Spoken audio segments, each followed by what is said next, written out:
Another big win after Sigel Pristina.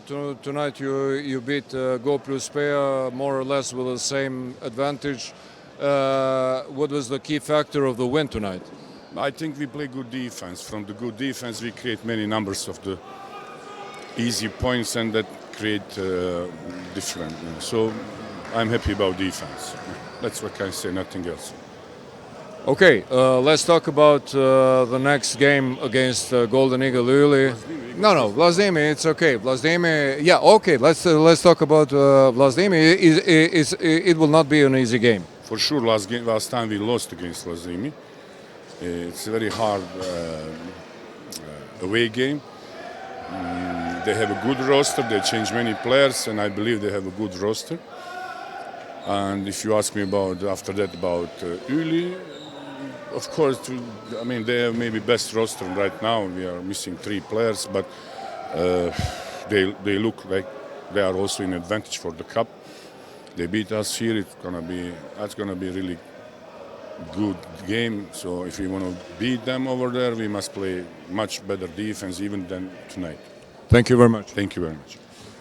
Pra, për ndeshjen sonte e pyeta pas fitores lartë ndaj Sigal Prishtinës edhe një fitore e madhe ndaj Go Plus Peas, cili është arsyeja e fitores, faktori I kësaj fitore, tha mbrojtja. Para se gjithë thash mbrojtja, e pastaj nga mbrojtja ka rezultuar edhe aksionet e shpejta kundër sulmet e shpejta dhe krijimi I pozitave të hapura, pra edhe për 3 pikë 16 treshet të realizuara nga Trepqa sonte 3 më tepër se sa në atë ndeshjen e javës së kaluar, me vërtet ishte fantastike. I pyetur për ndeshjen e ardhshme me Vllaznimin, tha duhet të kemi shumë kujdes sepse Vllaznimi ka bërë shumë ndryshime, është skuadra e vetme e cila na ka mposhtur dhe me vërtet në këto 11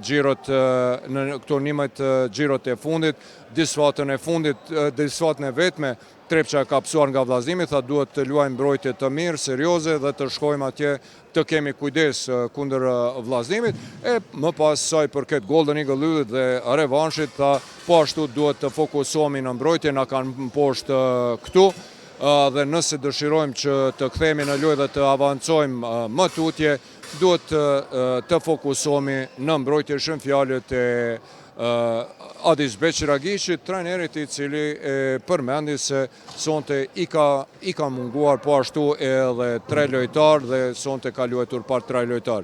Adhurës të basketbollit është kjo e tëra saj përket ndeshjes Trepqa Go Plus Pea, në emër timin personal, ekipit realizues të Effect Media për Art Motion, kaq për sonte, e ju do vazhdoni të qëndroni edhe më tutje me Art Motion, adresën numër 1 të sportit në Shqiptari.